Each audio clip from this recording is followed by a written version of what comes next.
Hey folks, how's it going?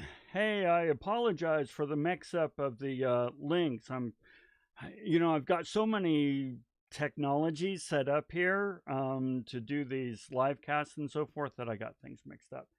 So, hey, let's see who we've got here. So, it looks like we have Simran with us, and it looks like a few others have come in. Do me a favor, let me know that you can hear me okay. So, I'm going to do can you, maybe if I spell it correctly. Just making sure that you can hear me all right. Heliana, hello, hello, hello. All right, Hiram is with, yeah, great. Fantastic. Looks like we are good. All right. So I'm going to just pause for a moment or two. You know what? I'm going to change this lighting slightly. Just looked like that was a little bit bright for you guys. Maybe it happens when you're bald, it bounces all over the place. We're going to give folks a moment or two to come on. Stephen, Riley, sorry, not Raleigh, Riley. Looks like you're with us. Fantastic. Can hear me. Lena, great. We're going to give a moment or two for folks to join in since I messed up the links. So we'll do that. Hope we had a good weekend. I know, Monday, right? Monday with a 2-hour lecture. I totally get it.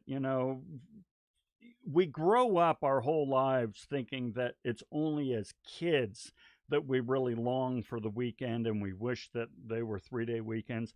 No, it's your whole freaking life. You wish you had a 3-day weekend. So, same here.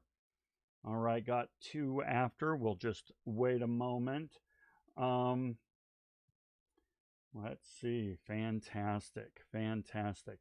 All right. Somebody here needs to tell me what was the most interesting thing that you did over the weekend. Now, for me, I know this sounds lame, but I just frickin' enjoyed the rain because I've got this huge garden and lawn and so forth, and free water, evenly distributed, is awesome to me. Yes, I'm that old now. Never thought I'd be saying that. Hey, all right. Raina's the same way. Okay, so somebody chime in. Somebody's going to have to tell me what was the most interesting thing that happened over the weekend. Please tell me that youth is still awesome and you're doing great things.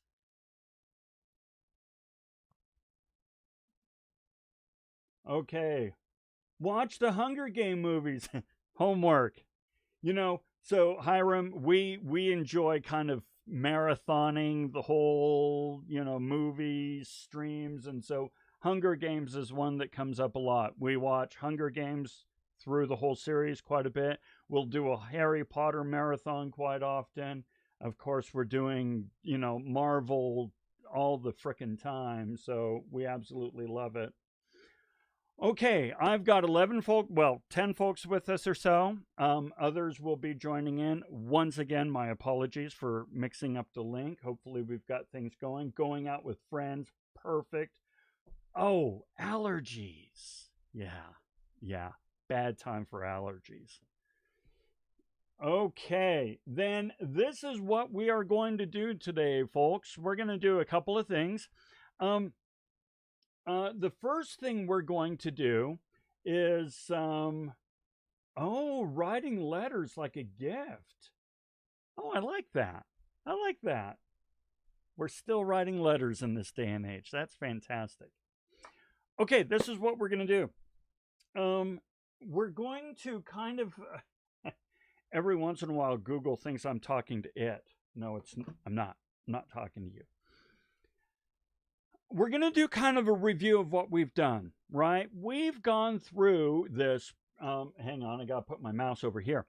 Purpose, audience, channel, format, content, and tone. I want to kind of review that, and we're going to practice these things just a little bit. We're going to practice it because these are the elements that we are going to use in our campaign. And I am going to kind of give you a sneak peek at this campaign that we're going to be doing. We are also going to talk about what it means to formally kick off our teams. Okay? So today's lecture really kind of symbolizes a transition from learning kind of the nuts and bolts of communication to now actually implementing and using the nuts and bolts of communication. Okay? So, this is what I want to do. Let's talk purpose here for a moment. We're going to go ahead and kind of go to our asking question page, if you will. I want you to tell me a little bit about why is it that purpose, why are we communicating? The purpose of our communication. Why is it so important that we understand our purpose? And why is it the first thing on this list, right? It's first purpose, then it's audience, then it's channels, and so forth. What is purpose, and why is it important that we understand this before we understand anything else? And so anything in the comments section will work fantastic. So let's take a minute and do that.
Okay, let's take a look at what we've got. So, first of all, Heliana says, purpose, the message you want to transmit. And I'm going to go ahead and add a little bit there. I think what you're saying is the purpose of the message you want to transmit. Now, you're right, because now message is down here at, let's put it over here. Message is down here at the very end. Message is the last thing. But what I think you're saying, Heliana, because text is short, is what is the purpose of that message, right? We want to have an effect. Very good. Raina says, I believe the purpose is the goal that is being reached as if to give a certain interaction with others, to give the message. Yes, yes, yes. Okay. What are you trying to accomplish? What is the goal you're trying to reach in communicating, right? So, for example, my goal in this communication right now is to hopefully reinforce what it means to have a purpose. So I'm reinforcing a key element of communication, a fundamental element. And I'm using a variety of channels to do that, but we'll get more to that later on, right? But my purpose right now is to ensure understanding and reinforce the principle, and that's my goal, as you would put it, Raina. Very good. Simran, without any purpose, we cannot start a conversation. You know, here's the thing. You're absolutely right, okay? And sometimes the purpose, by the way, sometimes the purpose is, you know, on the surface banal, meaning it seems ridiculous. But the purpose can be just to reinforce social bonds, just social grooming. We're going to talk more about that later on in this class. It's just to kind of make a connection or to reinforce a connection. So, you know, it doesn't have to be this high, lofty purpose, but the point is, anytime we communicate, whether it's written, verbal, written, you know, symbolic, we should have a reason why we're communicating. The reasoning behind relaying the information. Right. Riley's right. You know, we're relaying information. Why are we doing that? Okay. Now, here's the thing, guys. I believe that on the surface, you're looking at this going, duh, this is obvious, right? You know, Brickell says purpose to inform and influence others. Sometimes it is to inform and influence others. Absolutely. That is the purpose of communication. But I maintain that we don't often know what our purpose is. So, let me give you an example. Let's think social media for a moment. I think a lot of people think their purpose is to influence and persuade people to, say, a political ideology or to a social cause or something like that. But in truth, in some cases, I'm not saying in all cases, right? I'm saying in some. In truth, in some cases, the purpose is for them to feel smart and clever and witty. And so the idea when we put together memes, and memes are a form of communication, on one hand, we might think that we're trying to influence others, but what we're really doing is reinforcing our position with our base. We are reinforcing our position with those with whom we agree, and we're showing how witty and clever we are and hoping to go viral. So now, I'm not saying this is the case always, okay? I want to be super clear about that. But here's what I'm trying to convey. Sometimes we think we're communicating for one purpose when in fact we're communicating for another. And when there's a confusion of purpose, there is always a confusion of communication. And let's face it, guys, you don't have to look far in today's world to find a confusion of communication, right? Because we're confused on purpose. All right, very good, very good. All right, now, let's now look at audience. Audience is hugely important, hugely important. There were about 3 or 4 elements of audience that we talked about in the videos. So we're going to go back to our minute, and I just want you to type in, they're one-word things, right? Or if you want to write a little text, you can, right? I'm not going to set the rules. What are the elements of audience that we want to take into account? All right, let's try that.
Okay, let's see what we've got here.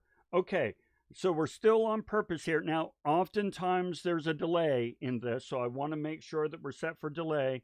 What are 2 or 3, 4 of the aspects of audience that we need to take into account? This is important, so I'm going to hold out and wait for you guys. Okay? Audience, we're looking at something graphics, something X, holders. Does this ring a bell? Yeah, man, join me.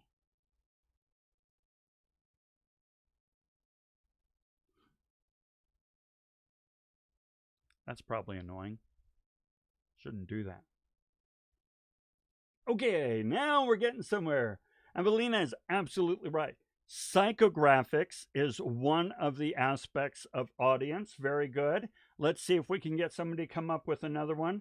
Psychographics, which we'll totally talk about. Demographics, very good. Demographics, yes, we've got demographics. Demographics, psychographics. Now, by the way, those are the those are the ones that come up the most. I'll give you another one, context. So I'm going to throw in their context. Okay, context. All right, it's uber important that we understand demographics, psychographics, and context, okay? So remember, and yes, stakeholders, we got the fourth one. We got the fourth one. Very good. So let's play with these for a moment, okay? We're going to do demographics, psychographic, context, and stakeholders. Now, demographics, remember, these are the things about our audience that are easy to observe and measure, okay? Easy to, yes, Madison, you got it, stakeholders. So observe and measure, right? Meaning, so for example, right now, it is very easy for you to observe and measure that I am an old white male and who's in an office with lots of books. Well, we'll come back to that. Let's just go with this, right? Old white male, okay? Some other demographics of myself. I have lived in Utah for probably, getting close to 20 years now, okay? But I grew up in the Bay Area. These are demographics, easy to observe and measure. Okay. Now, here's the thing about demographics. My guess, if we were to do a raise of hands, you've all heard of demographics. You've all heard of demographics, probably, here, there, everywhere. However, not as many of you have heard of psychographics. And those of you that have heard of psychographics, you heard about them in a marketing class or something like that. It's not a term that we come across very often. Now, there's a reason for this. It is not that demographics are better. No, okay? Psychographics are much better. Now, but the problem is psychographics are not easy to observe and measure. Psychographics are kind of our attitudes and our beliefs and our values. Now, you can easily observe and measure that I am an old white male, but you cannot observe and measure as easily what my values are, what my ideology is, what my opinions are, what my attitudes are, what my beliefs are. It's harder for you to observe and measure that, okay? So here's what we do. We tend to use demographics as a back door to get into psychographics, all right? Meaning, since it's easy for me to observe and measure demographics, I'm going to infer some psychographic things from the demographics that I'm observing and measuring, okay? Now, before we go deeper into that, I want to play with this for a moment. So, yes, I'm going to ask you to do this. We're going to go back to the little 1-minute pause thing screen, right? I want you to type in because I am an old white male, I want you to type in things that you think I probably do and believe, and my attitudes and my preferences, okay? My tastes, my psychographics. I want you to infer some psychographics from my demographics. Don't worry, there's a purpose to this, all right? This is a safe place, folks. All right, let's try this.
Okay, let's come back and take a look at this. All right. So now what's really cool is Riley used a word that we were going to get to. So it's really cool. Riley says stereotypically more conservative. Okay, let's first talk about conservative for a moment. Now, since I am an old white male in Utah and have been here 20 years, it is actually statistically a valid assumption that I would be conservative. That is totally within the bounds of what is statistically the case in the state. Now, it just so happens I'm not, okay? Pretty liberal. I grew up in the Bay Area. I've hung on to that stuff, okay? However, this is really good because here's the thing. Now, I don't see any others. What often comes up is people will say, well, you have a large family, will be an assumption. Well, yes, in fact, I do have a large family. Folks will say, let's see, open-minded person and is into jockey games like football, things like that. Okay, very good. Into things like football. Yeah, statistically, this sort of thing is into sports and so forth. Nah, I don't do football. I don't do sports all that much. Has strong opinions. Well, yeah. Actually, here's the thing. I have strong opinions, except they're all wrong. If you watch my video on opinion, fact, and belief, you'll see what I mean. Opinions are pretty worthless, and mine included. And frankly, I change my opinions all the time.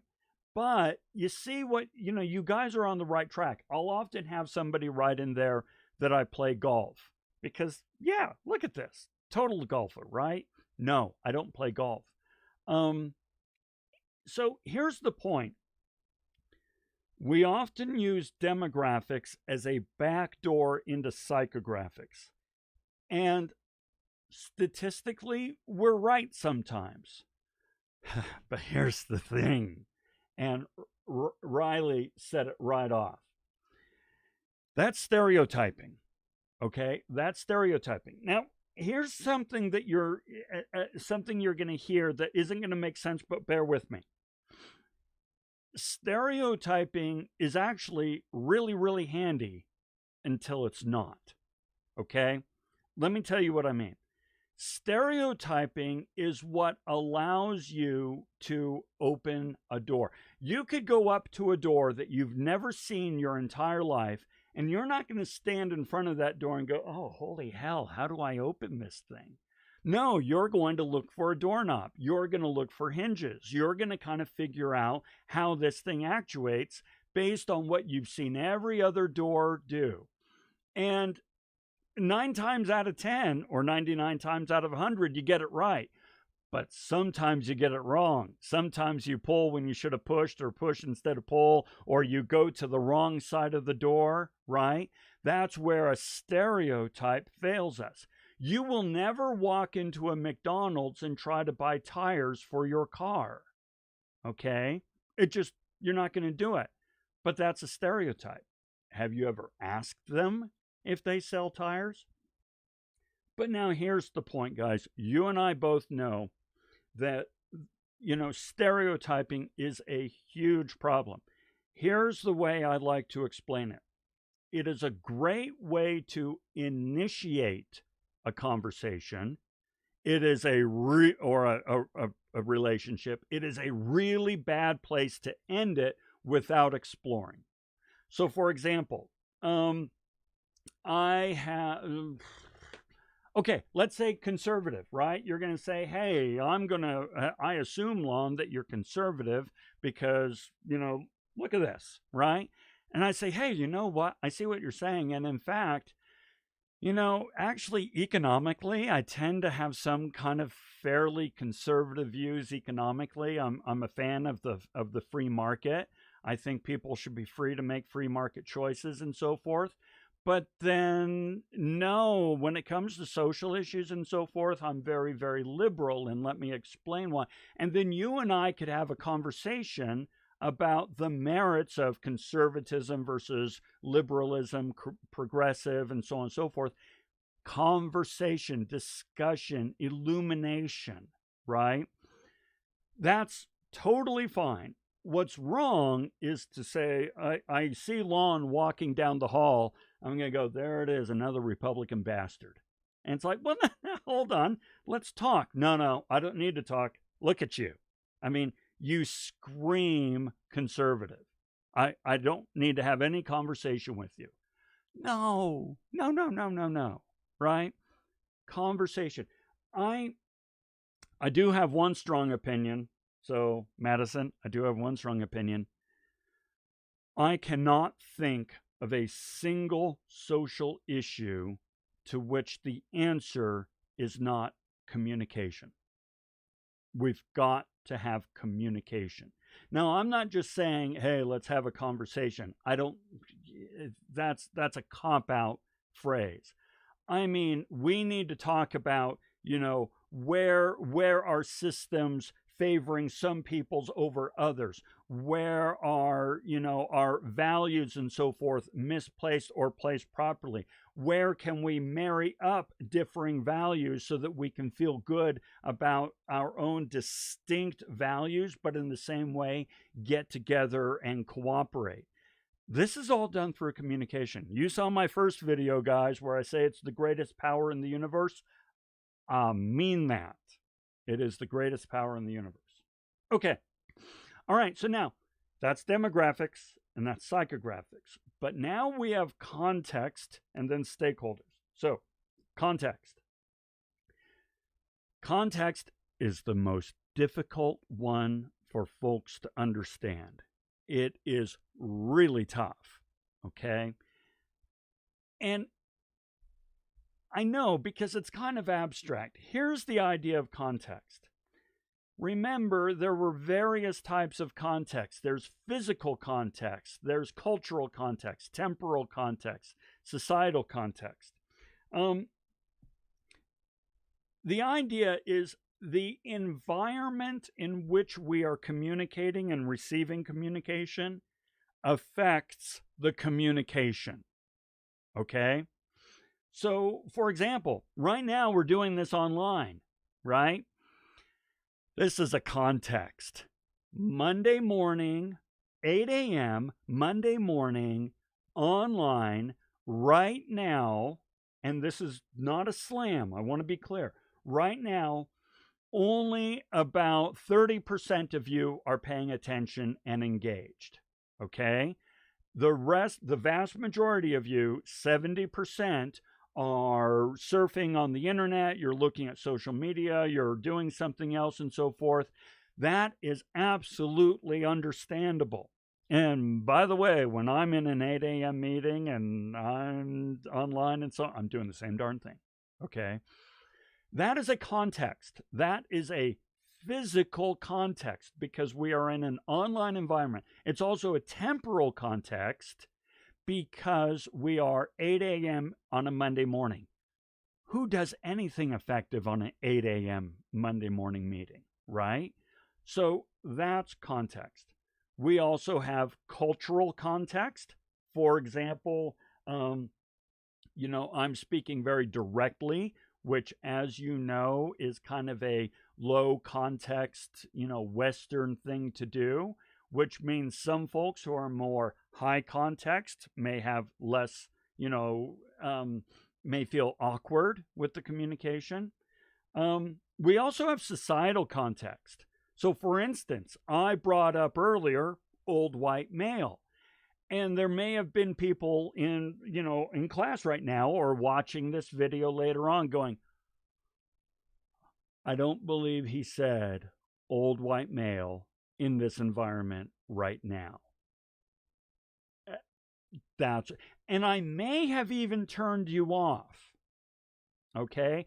I may have even turned you off. You may have dropped off or you've gone on to do something else because the idea of talking about age and race and gender in this really charged environment is really uncomfortable. And when we get uncomfortable, our kind of walls go up in terms of communication. So you see that even with this video, context is having a huge effect on how we're communicating. Okay. Last one that a couple of you brought up, absolutely, stakeholders. Remember, we are not the only ones trying to influence our audience. Others are trying to influence the audience as well, and those are stakeholders. And we really need to understand who the stakeholders are and what is in their best interest. Okay? So this is the final aspect of it. All right, I want to keep moving. So very good. What you've got here, folks, is you've got a good understanding of purpose and audience, and then we're getting on down to channels, right? Remember, you studied up on channels. When it comes to channels, there were some aspects of channels that were very important. I want you to think back to some of the principles communicated in channels and type those on in, and then let's play with those a little bit. So think back to the videos, think back to your papers. And by the way, remind me on papers. I want to say something about those. And let's explore some of the principles of channels that were discussed. Okay.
Okay, let's take a look at this. Channels. All right, so efficient and the effective scales, contrast, very good.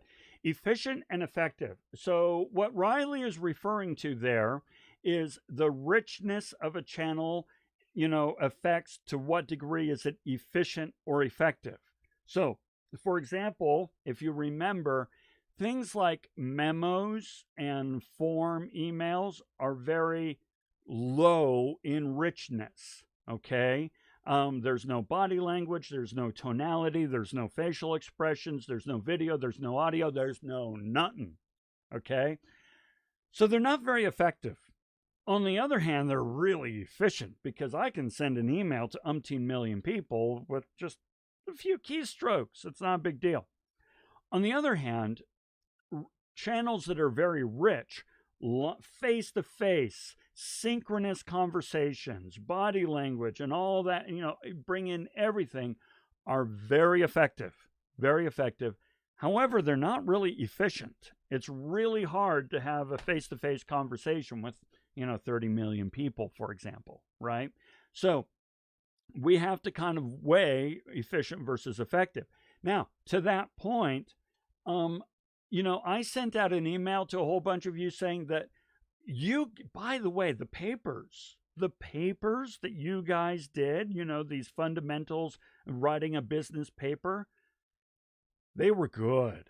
Okay, now I always have good papers, right? I always have great papers handed in, but you all handed in really good papers.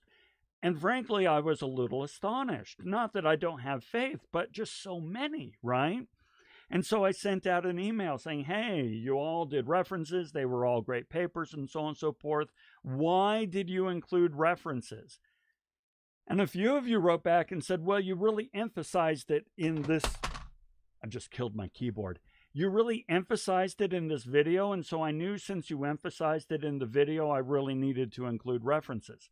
Well, they're emphasized in the assignment, but it is not as rich as a video and therefore not as effective. Okay, very good. Okay, so a few others. Lena, channel richness affect the channel? Absolutely. Richer channel, the more effective it is in communicating the message. Yes, yes. The richer the channel, the more effective it is. Therefore, that's why I'm doing these, you know, this setup that I have here is as close as I can get to maximum richness without being in the room in front of you, right? I try to bring in video, I try to bring in some audio, I try to bring in some presentations and some examples and so forth. You have my facial expressions, you can get a lot out of it, my tonality. Now, this is not as good as the classroom. I totally get that. I totally get that. But hopefully it's better than nada. Hopefully it's better than just reading stuff in a textbook, which is why I don't do textbooks. Okay. Another one, by the way, and I'm going to go ahead and put this one up here because I want you to think about it. Media mix. Remember media mix. Now, here's the idea. Remember, you don't want to just use one channel. You want to use multiple channels. And I'll give you an example why. So I screwed up and set up an incorrect link for today's video. Therefore, I updated the announcement in Canvas. I sent out a correction email, and I sent out a text saying, hey, by the way, I updated the link. Okay, so I used 3 channels. Now, some of you at home are going, oh, I only saw the one. And that's fine. You see, here's the idea is that doesn't mean you will never have 100% of the people seeing 100% of your messages, ever. So what you want to do is provide lots and lots of messages so that hopefully as many people as possible will see at least one. Some of you might have said, oh, I just got the email. Or another person may have said, well, I got the text, and so then I went on to Canvas. And others are like, remind.com, what are you talking about? Okay, so you see what I'm saying. Media mix is very important there for frequency and reach and so on and so forth. Okay, so very good. So that means that what we've got here is you've got a good understanding of purpose and audience and channels. And, you know, we're not going to worry about format and tone except to say they're important. You went through those. And then what we also did last week is we talked about cultural differences in our communication, as well as generational differences in communication. These are all related to audience. These are psychographics, right? So these are the tools. So now what I want to do is I want to do a little practice session, okay, to kind of, you know, play especially with audience and psychographics, because trust me, audience and psychographics and context are so important. It's everything, right? So this is what I want to do. We're going to pull up, where is it? No, it's not that. We'll come back to that. Yeah, he knows what he's doing, right? One of these buttons will make it big. There we go. So here's the thing. Some of you might recognize this. This was one of the readings that was included in Canvas. Now, if you're sitting there sheepishly thinking, I didn't see any of the readings in Canvas that looked like this, it's all right. We're going to go over it right now, so you're totally cool. Here's the idea, is that when it comes to psychographic profiles, there's any number of ways to divide up people in psychographic bunches. We human beings, we love to put things into categories. We love taxonomies. We love to put people in groups, right? And there's a bazillion ways we can put people in groups. However, this is just one of many. And what I want to do is I want to show you this premise, and I'm going to write it out here. The exact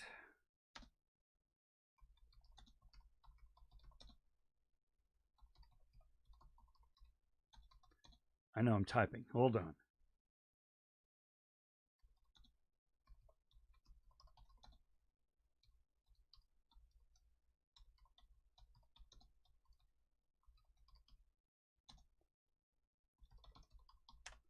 This was a really crappy way of writing it. But let me explain. The exact same message delivered to different psychographic profiles changes. So here's the thing. I'm going to give you a purpose, and I'm going to give you psychographic profiles. And then you're going to tell me what we would emphasize in the messages. So the point of this is that the way we write our messages, or the way we speak our messages, or whatever, right, totally depends on the audience. Totally depends on the audience. So let me show you what I mean. Over here, what we are going to say is, and write this down somewhere. Just write it down super quick. We want to communicate to potential students of Salt Lake Community College. Okay? They're not enrolled yet, but they could be enrolled. And we want to encourage these people to enroll at Salt Lake Community College. Okay?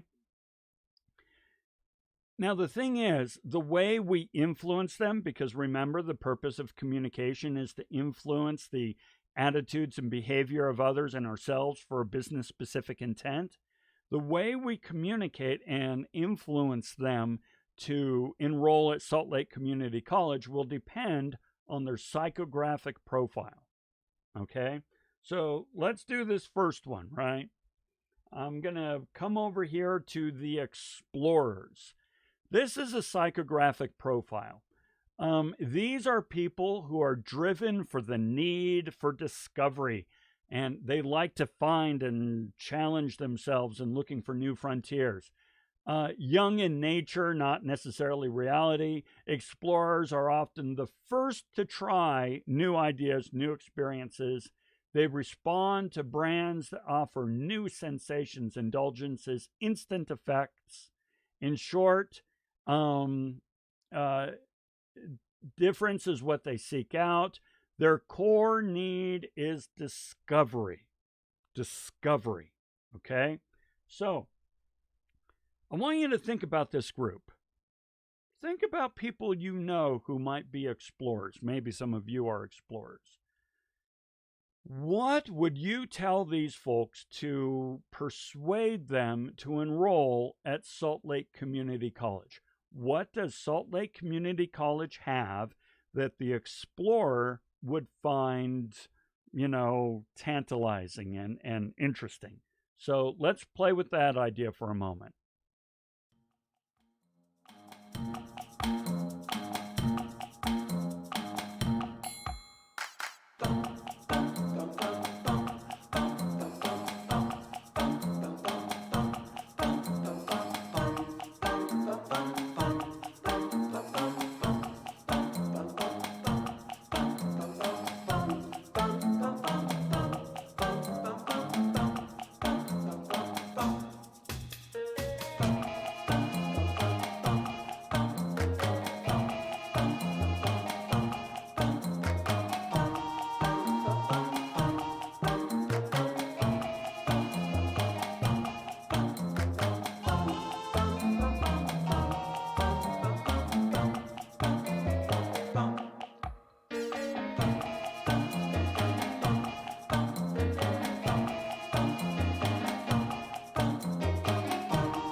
Actually, we'll come over to this one. Okay, let's take a look at some of these.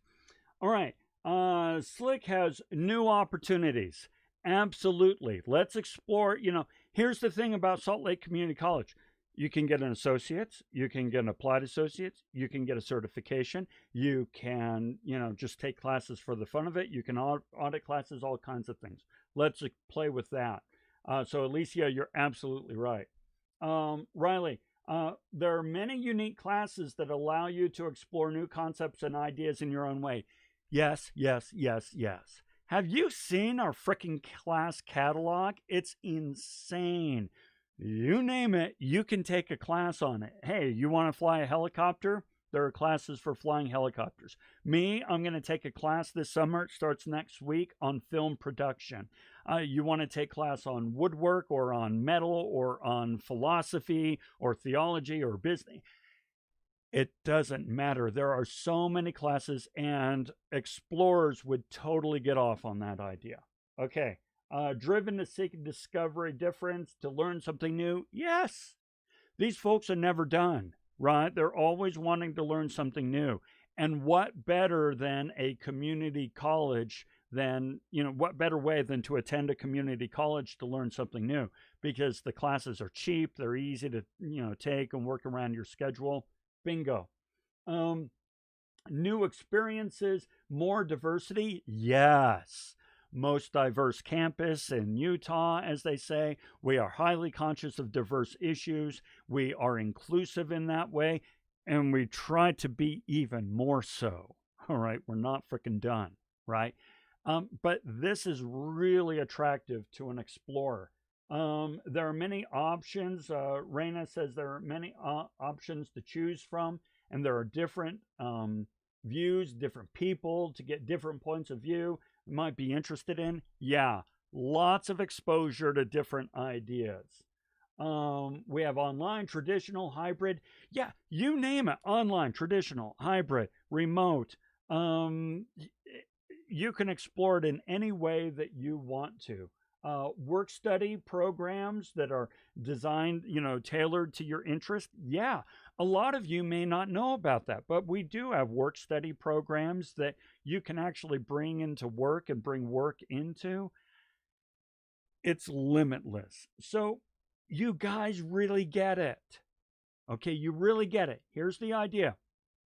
These are things that you have pointed out that an explorer would really be turned on by. They would really be interested in. And so even though the message is straightforward, hey, enroll at Salt Lake Community Colleges, you're going to put the emphasis on these aspects of being at SLIC. Now, let's do another, though, to show you. Now, this is different, okay? This is a different group. And so the message is, even though the desired effect is the same, enroll at Salt Lake Community College, the messages that you focus on will be different. Let's look at the aspirers. An aspirer is materialistic, acquisitive people, meaning they like to acquire things. They're driven by others' perception of them rather than their own values. They really care what other people think about them, especially materialistically and reputation-wise. This is keeping up with the Kardashians. As a result, they respond to what others perceive as being superficial, image, appearance, persona, charismatic. We're talking Instagram influencer, that sort of thing. By the way, I'm not bad-mouthing necessarily because we all have this. I'm going to show you what I mean. An attractive pack is more important than its contents. Package, Core need is for status. Okay, so guys, the same thing. How are we going to convince this group to enroll at Salt Lake Community College? This is more challenging, okay? So let's play with this one.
Okay, let's see what we've got. All right, so Riley says, let's see, Slick can be the first step to building a reputation to help you succeed further in life. Yes, right? Now, I want you to think about this for a moment. And there's no shame in this. As a matter of fact, there's a lot of positive to it, a ton of positive. When you made the decision to enroll at college and to sign up for college, you probably told a few relatives, hey, yeah, going to college next year. Yep, signed up for college. And your relatives say, hey, good for you. That's awesome. What are you going to study? That's really neat. What are you doing, right? Listen, we need to know that we're part of the community. We need to know that we're accepted and that we are valued in the community. And one of the ways that we do this is by taking actions that the community will praise. And you know darn well the community praised you when you made the decision to go to college. So we could point that out. Nice.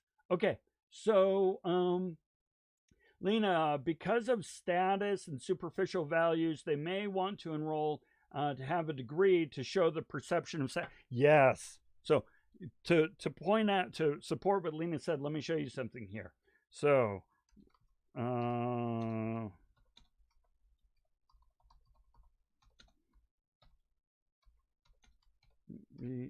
don't worry, we're getting there.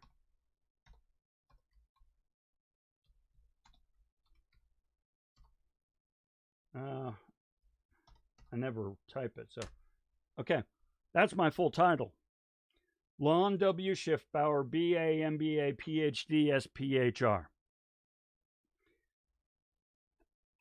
And to some circles, that's impressive. All right. When I do consulting work and I say, hey, you ought to hire me as a consultant, I let it slip out that I'm BA, MBA, PhD, SPHR. Okay. Because it's the perception of status. It's the perception that I can bring value to their organization. So, yeah, Tina, bang on right. All right. So, Evelina, let's see. Tell them about the art and fashion shows at Slick. Hold emphasis and prize scholarship opportunities, theater production. That's a cool idea. Yeah, guys, we have this really cool fashion program. The fashion program is actually located downtown Salt Lake at the campus there. Then we have a cool theater program, and that's located at the South City campus. Yeah, people who want to build those kind of careers that are very fashion, out there acceptance, and perception oriented. Great idea. Raina says, you're not alone. There are many different types offered to help you become better. Yeah, better you, right? Absolutely. Very good. Very good. I like it. Okay. Now, here's the thing. I'm going to show you a couple more, but then we're going to do the hardest one. All right. So now, same thing. If we could do this for the succeeders. Succeeders possess self-confidence, have a strong goal orientation, and tend to be very organized. As a result, they tend to occupy positions of responsibility in society, whatever. When it comes to brands, forget that. On the other hand, they also seek out caring and productive brands. Their core need is control. Succeeders would be easy. Hey, these are people who care about their GPA. They set goals for themselves. I want to earn my associates in 2 years. I want to transfer to this university with this kind of GPA. I want to get the following scholarships. I want to learn how to, communicating, enroll at Slick enroll at Salt Lake Community College to a succeeder, straightforward that way. The reformer, this is somebody, their core need is enlightenment. Don't tell me what to do or what to think, says the reformer, valuing their own independent judgment. Reformers are the most anti-materialistic of the 7 groups, and they often perceived as intellectual. They are socially aware and pride themselves on tolerance. So, a reformer, we could say, hey, listen, small classrooms with professors who actually teach. Actually teach. When you go on to university, guys, you may never meet your professors. You may only work with teaching assistants or with the grad students working under that professor. Huge classrooms, so on and so forth. You can come to Slick, you can be in small classrooms with professors who love to get down and dirty and talk about this stuff, right? Socially aware, socially conscious. Slick is the most socially aware and socially conscious campus, and we are working on becoming better because we're not where we want to be yet. And we know that, we recognize it, and we take steps to try to make it better. A reformer would love to be part of that conversation. Okay? Mainstream. Here's the one. Okay. I need you to put your thinking caps on for this one because this is the toughest group. Furthermore, this is a group that pains many a parent, many a professor, and many a friend. Okay, let's talk about this group. Strugglers live for today and make few plans for tomorrow. Others often see them as victims, losers, wasters, aimless, disorganized people with few resources apart from their own physical skills. If they get on in life, they will depend on a winning lottery ticket than anything they do themselves. They are heavy consumers of alcohol and junk food. Visual impact and physical sensations are an important element of their brand choices. They seek to escape.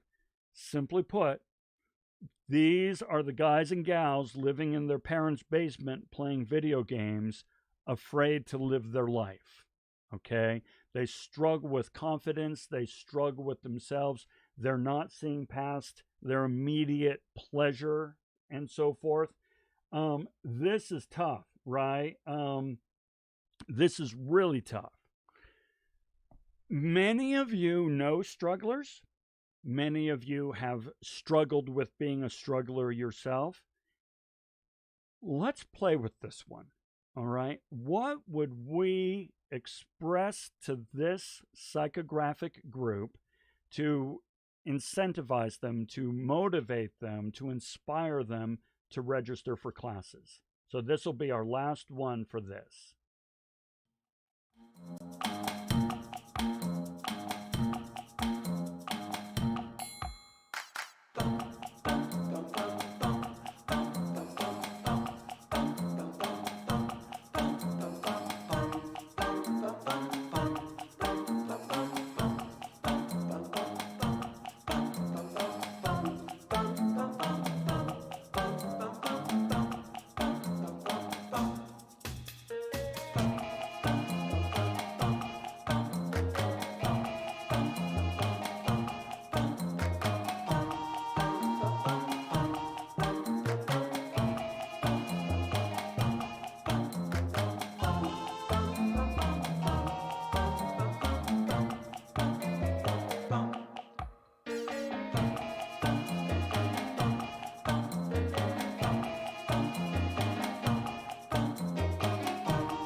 Okay, let's see what we have got.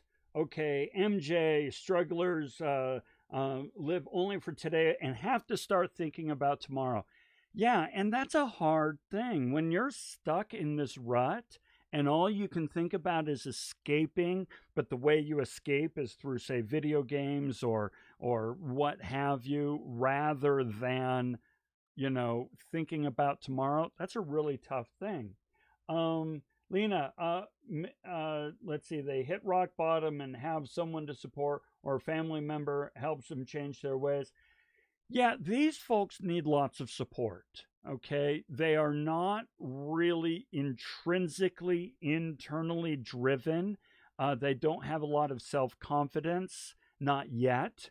And so they really need to rely on others. And sometimes that takes a long time and it takes a lot of patience on the part of others. So, yeah, it may be that, okay, this is a, okay, actually, you know what? Um, Lena, you bring up a good point. This is a good example of stakeholders. Maybe when we communicate to this audience, we're not necessarily communicating directly to them only, we're also communicating to their stakeholders, their parents, their friends, their, community and so forth. Good point. Okay. Opportunity to grow and improve. Yeah, you kind of want to say, listen, is this the life you want to live the rest of your life? Sometimes the answer is yes, but they always want to do something else, or maybe sometimes they want to do something more, and you can say this is a good opportunity for you. Slick can be a great way to escape your everyday lives. Yeah, why not escape at school rather than, through games and so forth? One thing that I tend to do, and by the way, folks, I've done this a long time, and I don't know that it works. One thing I do, and I'll type it here, try just one class. I try to say, listen, you don't need to sign up for a whole program. You don't need to commit to a whole associate's degree. You don't need to just try one class, man. Just do one thing that interests you. Take a programming class if you're into video games. Take an art class if you're into art. Take a metalworking class. Take a philosophy class. Anything, right? Just so they can get one small win under their belt, because maybe they can build on it going forward. Okay. All right. Very good, guys. Oh, here one more. I've seen that there are people who give up. Yeah, because they see their own age group or friends become, oh, yes. They see their friends and so forth move forward when they themselves are behind. Yeah, I've seen this a lot. Slick has the option to create your own major. Hey, Avelina, that's not a bad idea. You could emphasize to these folks, you can do your own major. Yeah. Become a better you. Yeah. Here's the thing, guys. I can guarantee you're not in this group because you're present. You've registered for classes, you're attending the classes, and you're actually either present doing this or you're watching this video afterwards. You get this. You know that this is going to create a better future for you. Harder to communicate that. All right. Okay, guys, this is what we're going to do. Excellent, by the way. Very, very, very good. Let us take like a 5-minute break. Oh, I keep hitting R here. One of the keys is reload on my mouse. And it keeps typing R. Let's take a 5-minute break. So I've got 9:04. Let's go to 9:10 and just kind of get up and stretch. And then we're going to do our last little bit here. I appreciate you sticking with me, whether live right now or watching this on video, because it's not easy. It's not easy. While we take this break, and you can walk away. Walk away if you want. Go to the bathroom. Do whatever you want. I'm going to find something that I can show off here. Let's see. What's something back here that I can show off that you might find interesting?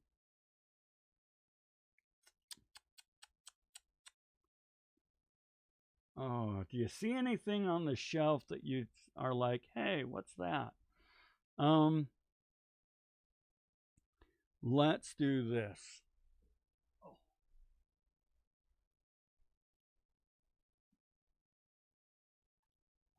So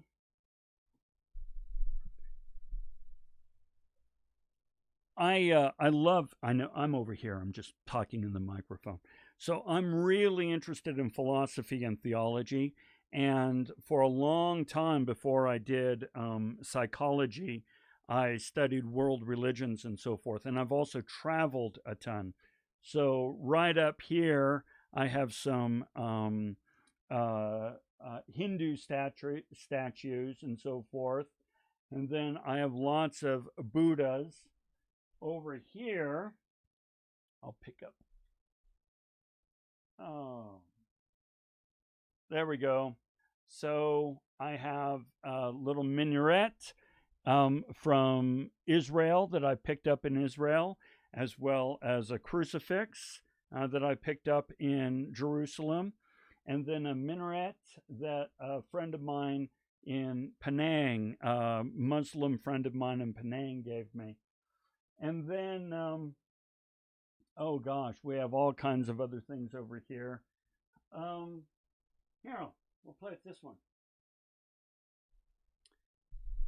The Shriner's cap. So, I just think it's cool. But one thing about the Shriners is the Shriners are the one, they have a children's hospital where children can get really major operations, handicapped children, disabled children, and any children for free. And I have one son who has something called Angelman Syndrome, and he's severely disabled, severely mentally and physically handicapped. And he needed to have rods inserted into his spine. Okay. It's a thing, right? He had really severe scoliosis, and where his back was twisting, hunched, and so forth. And so we took him to Shriners, and they went off and did fantastic work for him. And so we give to Shriners now because of that, as a thank you and so forth. But this is something I keep just to kind of remind me every once in a while that there are some good people out there. There are some charitable people out there who really care about others selflessly and society. And I think in this particular day and age, it's important that we understand that we're all in this together, and we need to take care of one another. So this is a little reminder for me of my son and the charity that he received at Shriners.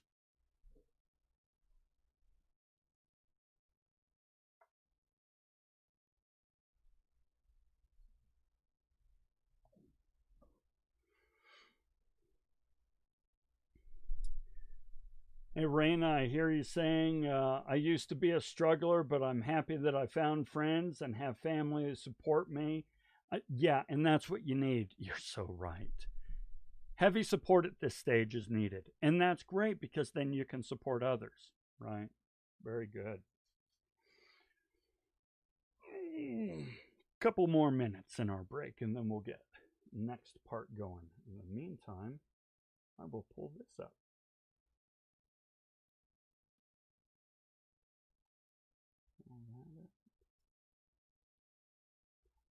This up.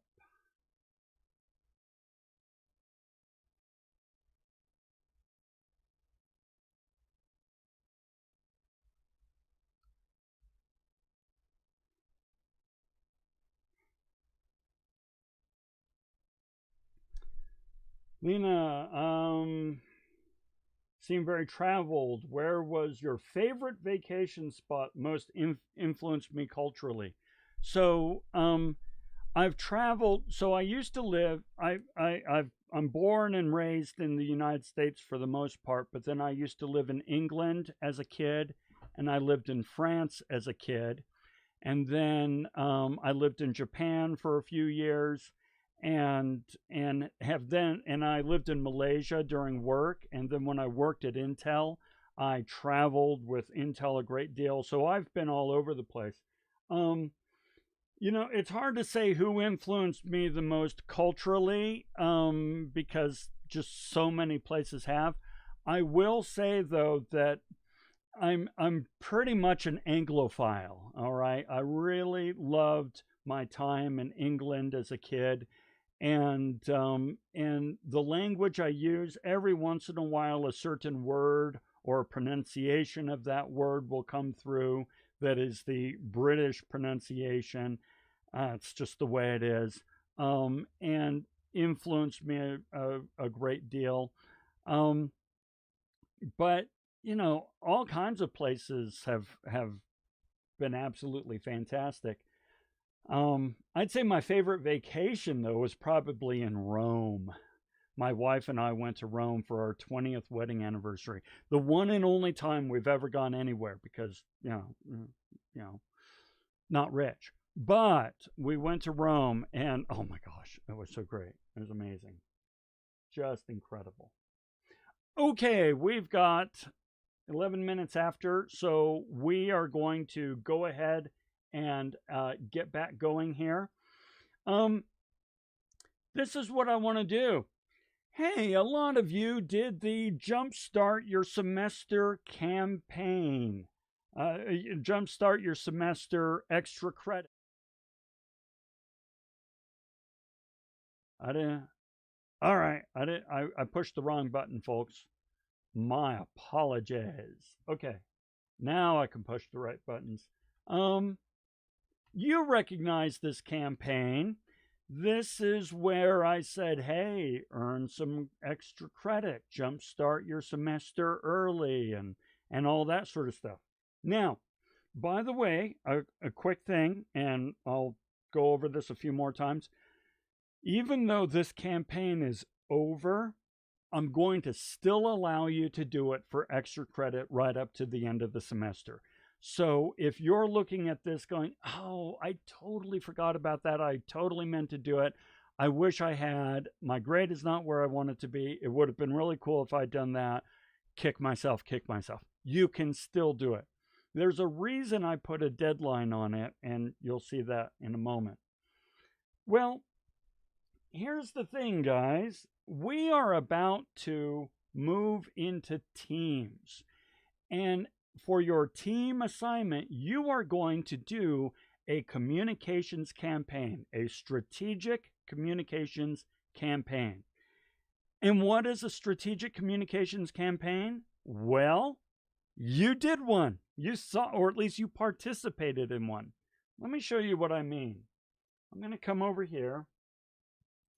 One of the things you're going to do for this campaign is you are going to write a strategic communications campaign plan, a communications plan.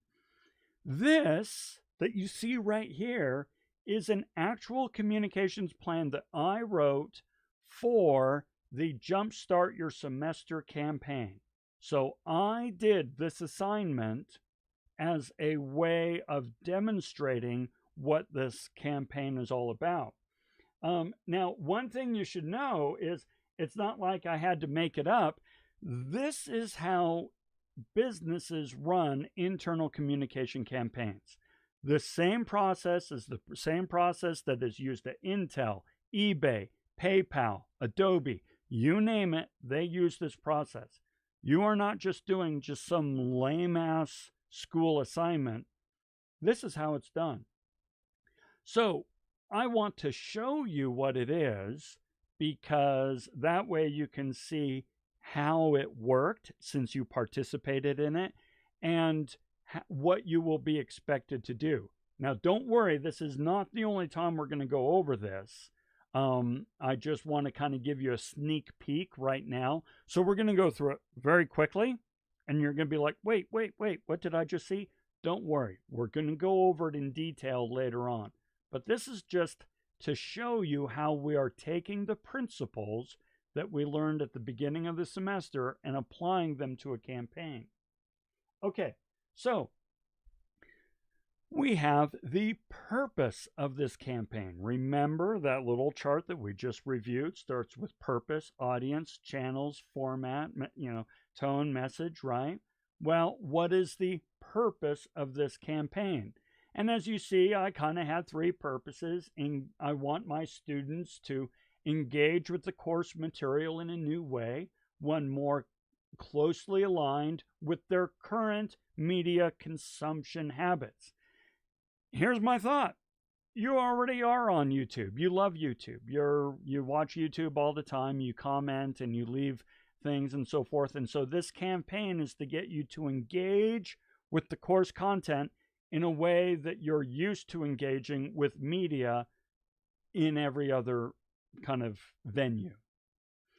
Appreciate the learning process, exploration of a topic, and a lot of you in your comments explored the topic. Discover the act of learning is not relegated to the confines of the classroom. See participation in a real-world example and a strategic communications campaign. Yeah, you participated in a real campaign. Okay, and then we have an audience analysis. And lo and behold, in my audience analysis, I look at demographics and psychographics. We just reviewed that stuff. You get what that is. And then in this audience analysis, I also look at context. Okay, so we cover all those bases. And then I set up my messaging goals. What do I want you to understand? What do I want you to feel? What do I want you to do? We did this with this exercise we did on psychographics, right? We want you to know that you can set up your own program. We want you to know that we are a diverse campus. We want you to know that we have a huge course catalog. We want you to then feel like you could benefit from going to class. We want you to feel confidence that you can succeed. We want you to feel like there's an opportunity for you to set goals and accomplish goals. This is what we just did earlier. And then the do would be actually sign up for classes. So we've already explored all of this. Key messages. If they don't remember anything else, what do they remember? We'll go over that more later.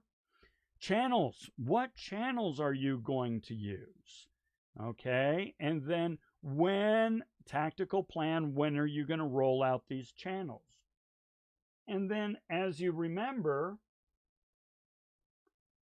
you saw this, let's see here. Let's go up. Let's start. Yeah, right here. So you remember this announcement. You saw this announcement. You saw this Canvas banner. You saw this assignment. That's 3 channels right off. 3 channels. And then you saw this boilerplate invitation template, perhaps. A lot of folks haven't seen this. I did not do a good job in communicating this one. You saw the tally sheet, this tally sheet that you used. And then you saw this video where I invite you to participate. I have remind.com messages reminding you to do it. I sent out an email reminding you to do the assignment and so forth. So this campaign used a variety of channels to communicate and encourage and persuade you to participate. Okay? And that is what a communications campaign is all about. Now, let me come back over here and pull up a canvas. Now, we don't have to worry about the communications campaign until, actually, is this the right one? Yeah, okay. We don't have to worry about it until down toward the second half of the semester. But what we do want to do is start getting together as teams. And that's what this week is really all about. Now, I'm not going to go through this material. I'll show you what you're going to do, but I'm going to let the videos do it all for you. But if we come to this week for forming teams, what you're going to do is you're going to do a deep dive into the Tuckman model. Okay? Some of you may have heard of the Tuckman model before. The stages of the Tuckman model are forming, storming, norming, performing, and adjourning. These are the stages that all teams have to go through to be effective performing teams. Now, these first videos talk about the Tuckman model through the lens of the Avengers. So I go through the Avengers movie and I point out that basically that whole movie is the Avengers going through the entire Tuckman model. And so, as you see, there's an introduction to the Tuckman model, as well as forming, storming, norming, performing, and adjourning. The Avengers go through every single one of those stages. And so through that movie, I will explain what the stages are and how they work. Then in the next set of videos, we talk about how to actually move from one stage to another. How to move from forming to storming, storming to norming, norming to performing, that sort of thing, okay? As well as how to build an effective virtual team. Every single one of you is in a virtual team, a remote team. Which, considering the coronavirus right now, yeah, talk about yesterday's news, right? The coronavirus has made many, many, many people in this world on virtual remote teams. So this will talk about how to do that effectively.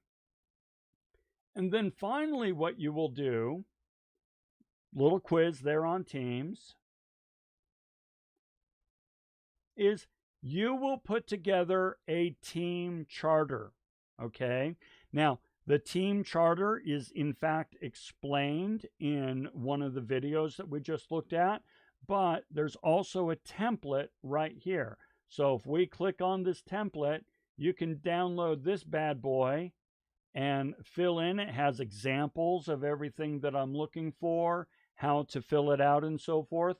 But as I mentioned, the team charter is in fact explained in detail in one of the previous videos. In fact, I think it's the forming to storming video, okay?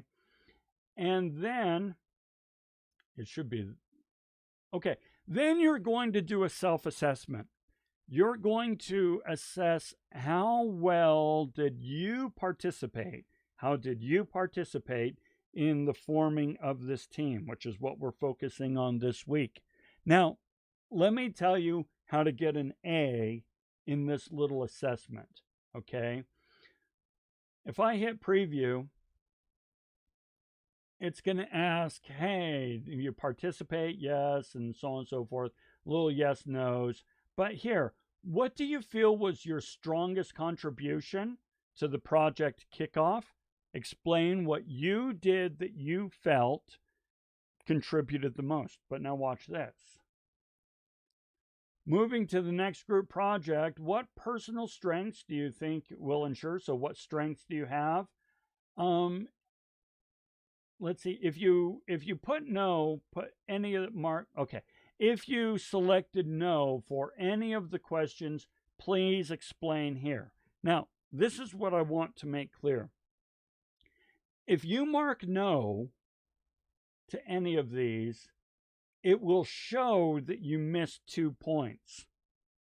You won't, because this is what I'm going to do.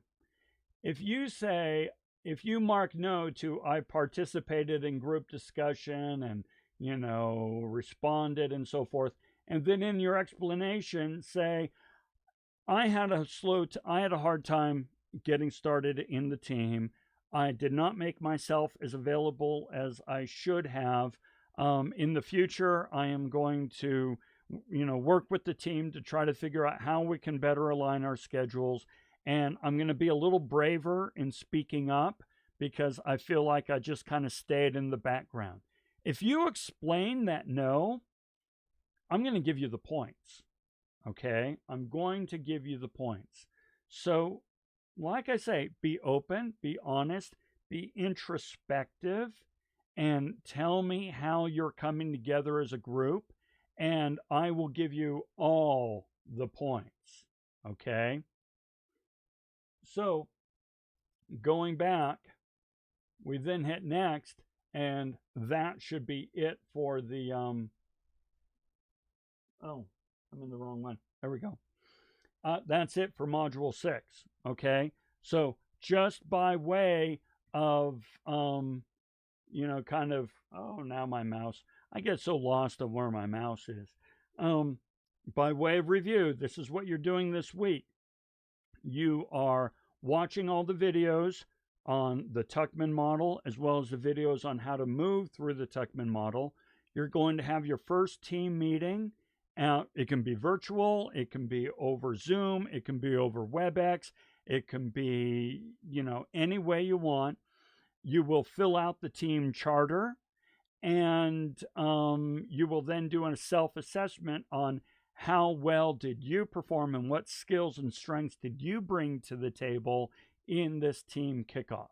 Okay, so those are the priorities for this week. So with that, folks, I'm going to come back over here, and I want to find out what questions are there, because that really wraps things up for today's lecture. And how many have I got with me? I still have like 11 of you left. Wow, good for you. Don't let anybody tell you that these remote classes are not demanding. So, and if you're still watching at home, watching the video, good for you too. Same thing. Okay, how do we know our teams? Okay, very good, very good.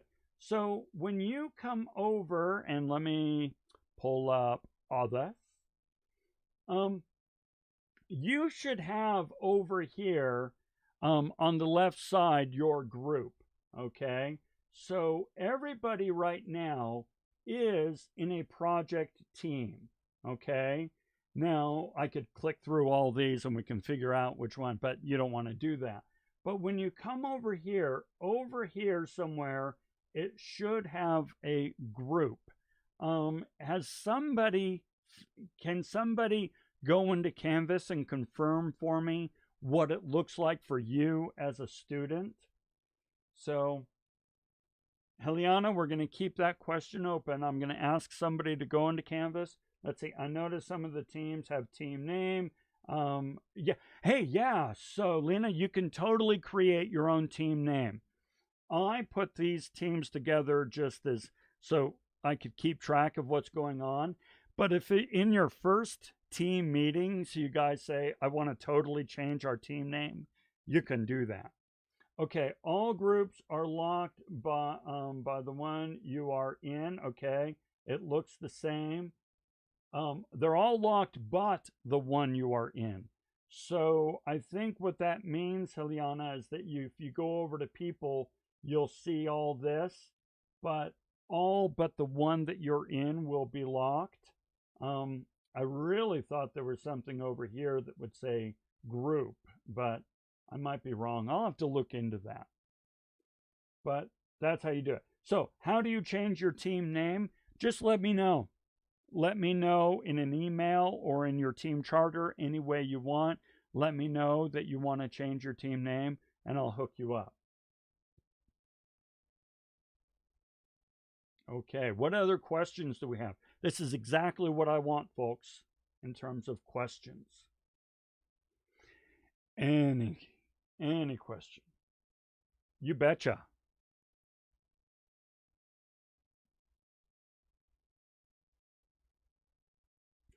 Then let me ask you, as I continue, watching for questions and so forth, do you feel like you have the instruction and direction you need to be successful this week?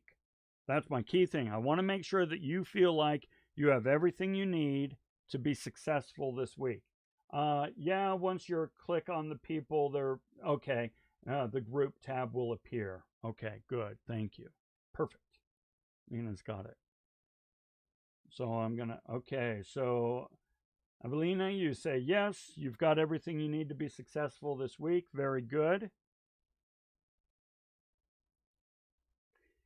And as always, folks, I can literally say, I live here, right? If you want to meet up, if you want to talk, if you want to set up a Zoom meeting, anything at all, text me. I've got this thing with me like everybody else does. I'm here and available for you. Okay. Steven, you say you're all set. Simran, you're set. Heliana, you're all set. It's looking great. It's looking great. Okay. So this is what I'm going to do, guys. Hey, good for you. You made it through an hour and a half of this. Woo! Wow. Okay. I'm going to just kind of hang out. Raina, fantastic. I'm going to hang out and just kind of see if any other questions come along. But then I'll wrap things up for the rest of us. So all of you who are present and who are watching this later on in the recording, thank you very much for sticking with me. I admire your commitment. Don't underestimate that. And we'll talk to you again next week, if not sooner. Have a great week.